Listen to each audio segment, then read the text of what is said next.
Favorite comedy horror and why? Ooh. Scott. Shaun of the Dead. Good choice. Yeah, it's a good choice. Because it mixes. Why? Let me say why. It mixes a lot together. And I think the first modern day film. See, the 80s were great at doing spoof horror films. Yeah. And then we went through the 90s, through a lot of the early 2000s, and no one could do it. And then all of a sudden, Shaun of the Dead come along and absolutely smashed it. And I think it's got real horror in there.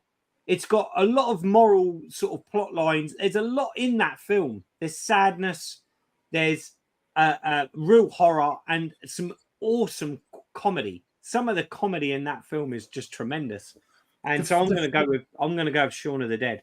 The thing that makes that film so perfect is what they've done is they've zeroed in on the corniness of the old like horror films. Yeah. And they've honed in on the corniness and then made it funny. And that's it's classic. It's great. You can tell they're all massive zombie film fans as well. Oh yeah. There's a lot of homage to classic zombie films in there. Yeah. And it's just, again, it's what we was talking about earlier about details. There's a lot of detail to Shaun of the Dead. The more you watch that film, the more those details shine through. It's an absolute classic. And the funny thing is I went to the cinema to go and see that. And before I went in, because back then you didn't know everything about a film. And all I read was one sort of blurb that said rom-com. And I was like, and I thought, this is going to be shit. Yeah. And I walked in thinking this is going to be utter garbage. But that was a good thing because I was absolutely blown away in how good that film was. It made several people's careers when you look at it, didn't it? And let's be honest. You know, and do you know my favourite scene in that film, right, is the bit, you know, when they're out the back and they're going through the record collection and they're the records. Oh, mate, that is the best. Not that one. Not that one. That's not that one. That's a good one. Like, that's a so good. Yeah, because it's so relatable. You can relate to every bit of banter they have. Yeah, one of them, I think he pulls out. Yeah. One of them he pulls out and it prints the Batman soundtrack. And he's like, no, don't throw that one in there, if I remember right. Yeah. Oh, it's funny. Such a good film. It is a good film. Do you know the funny thing is I've showed Connor all of them, you know, the trilogy. And Connor loved all of them. Like he's like, when we watched the first one, he was like, Dad, can we watch Hot Fuzz? And we watched that. And then when we got to World's End, he was a little bit disappointed, like we all were, I think, at that point. Yeah. That one. It was all right. You go back to it. I think the last one's not as bad as I remember because I watched it again recently and I actually enjoyed it because it kind of reminded me, you know, I was a teenager in the 90s and I related to a lot of what the nostalgia and all that. I related to a lot of what he was trying to recapture and relive with his mates because, you know. I think you have to be a certain age to appreciate that film. Yeah. I don't think it's until you get to this stage of life that we're all in now, where nostalgia is important to you, that you suddenly realise the importance of that film. Yeah. If you're younger than that, you won't get it and you think it's a terrible film.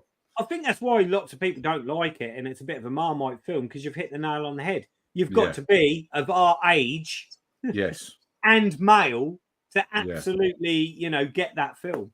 You've literally got to be at that part where you're now looking back on your life and you're like, I miss going out with my mates.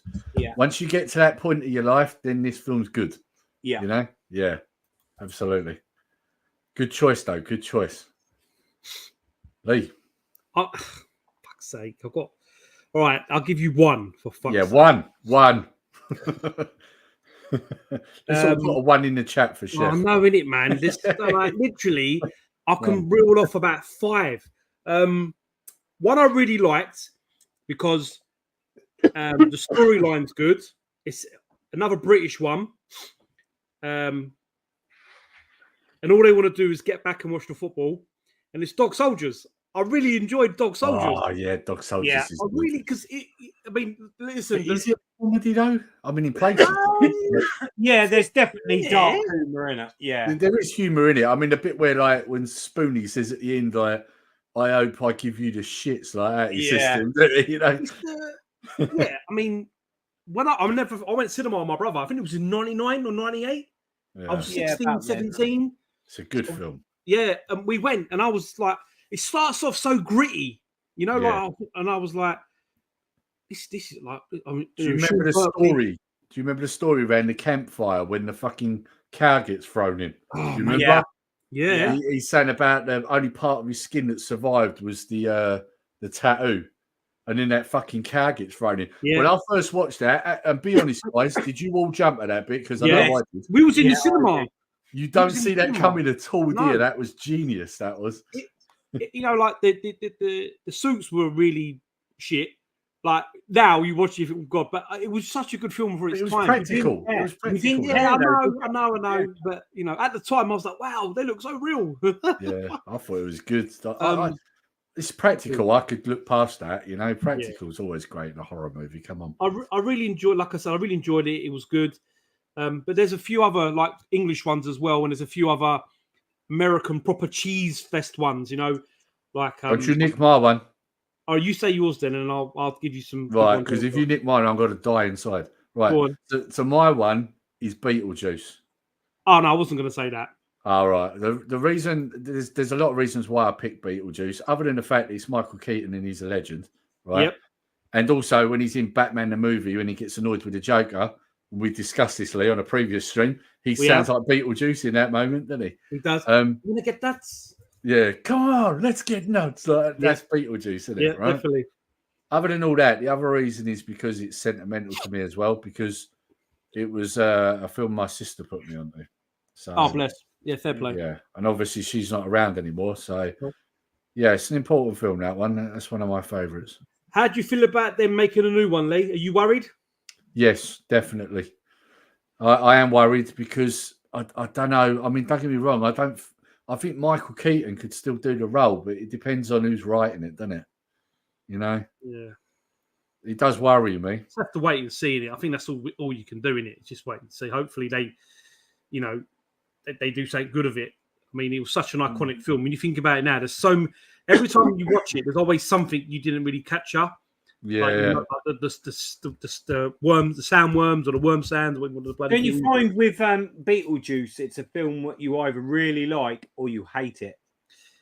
It's a very Marmite film. I've never heard anyone go, Beetlejuice, that's all right. Yeah, you really like because I've always really liked it. But yeah, I see what you're saying. I mean, don't forget, it did spawn a cartoon. Don't forget at one stage. Yeah.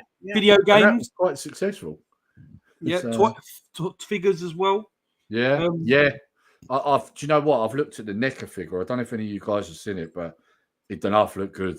Yeah, they don't look nice. Yeah, it's pricey though. It's pricey. Yeah. But there's